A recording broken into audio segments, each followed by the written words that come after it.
Brillanti Musicals, kull nhar ta' ħamis fit-8:30 dejjem fuq One. Dak li namlu llum għall-paċi sejjejn biex tiddetermina jekk ngħixux fi gwerra għada. Hekk sostna l-Ministru għall-Affarijiet Barranin u Ewropej Ian Burch waqt li preżenta l-prijoritajiet ta' Malta fil-ftuħ tal-Kunsill Permanenti tal-Organizzazzjoni tas-Sigurtà u l-Kooperazzjoni tal-Ewropa fi Vienna. Il-gwerra fl-Ukrajna kienet l-aktar suġġett diskuss e kif tinsab fuq netta l-aġenda fil-prijoritajiet għal Malta.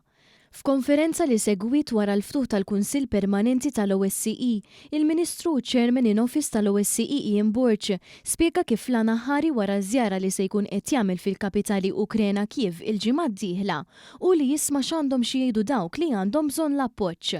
Sostna kif il-pożizzjoni ta' Malta dejjem kienet waħda ċara li toffri appoġġ iżda l-għajnuna li mhix waħda letali e kif spjega l-klawżola tan-newtralità ta' Malta. Spjegajt kif il-gwerra fl-Ukrajina mill-Federazzjoni Russa għandha tieqaf immedjatament, però sakemm dan jiġri, allura din ser tkun priorità assoluta għal din is-sena u fil-fatt huwa l-ħsieb tiegħi li l-ewwel żjara tkun propru fi Kiev. Dr. Burch spjega wkoll kif priorità oħra li se jkun qed jaħdem fuqha ili jkompli jsaħħaħ il-pożizzjoni tal-OSCE biex din l-organizzazzjoni ma tmutx u l-ħidma li saret sissa ma tisfaxxax fix-xejn. Mistoqsim il-ġurnalisti dwar il-pożizzjoni tiegħu fuq ir-Russja e kif hi waħda mill-pajjiżi fih dan l-OSCE, il-Ministru Burch spjega kif wieħed irid ikun kawt qabel tittieħed deċiżjoni e kif l-organizzazzjoni nnifisha għandha l-proċeduri tagħha u għalhekk parteċipant ma jistax jitkeċċa kif ġipu laħaq. U semma kif il-preżenza ta' Russja fis-summit tal-OSCE li tsella fi Skopje lura f'Novembru u rrid dwar l-importanza li din tkun preżenti biex tisma' b'mod dirett u ċar il-messaġġ, dak biex tirtira l-pożizzjoni tagħha u twaqqaf il-gwerra. Nifhem illi din hija organizzazzjoni illi taħdem u tiddeċiedi b'unanimità u allura l-importanza li niddialogaw u nisimgħu lil kull participating state, lil kull pajjiż ieħor mis-56 illi flimkien magħna jiffurmaw parti minn din l-organizzazzjoni. Spjega kif dan ma jfissirx li hemm iżjed xogħol u konflitti fir-reġjun li jridu jingħataw l-importanza u l-enerġija, iżda hemm ukoll dimensjonijiet oħrajn. Hemm ukoll dimensjonijiet oħra.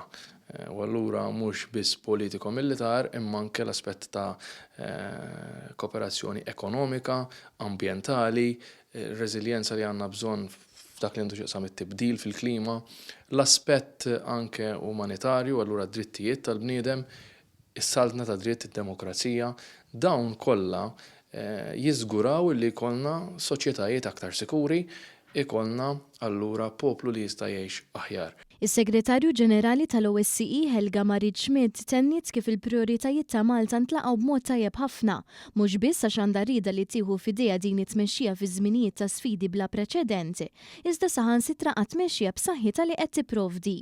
Spjegat kif il-prijoritajiet ippreżentati jimxu pari passu mal-valuri prinċipali li tħaddan l-OSCE. Tenni dwar kif il-gwerra fl-Ukrajna trid tieqaf u għalhekk tibqa' fuq netta l-aġenda tal-prijoritajiet għal din l-organizzazzjoni. Tenni tissejħa biex jinħelsu 3 kollegi li bħalissa qed jinżammu mir-Russja waqt li kienu qed jaħdmu fuq missjoni speċjali ta' monitoraġġ u li għadhom qed jinżammu b'mod illegali. It-3 persuni Vadom Golda, Maxim Pedrov u Dimitro Shabanov ġew arrestati waqt li kienu qed jaqdu dmirijietom f'Donetsk u Luhansk lura f'April tal-2022 bit-tnejn minnhom jingħataw sentenza ta' 13-il sena ħabs. Il-Ministru Burch ingħaqad f'din is-sejħa biex jinħelsu u tenna dwar kif se jkun qed jaħdem qatih biex iwassal bl-aktar mod ċar il-messaġġ ta' Malta għal waqfien mill-ġlied b'mod permanenti.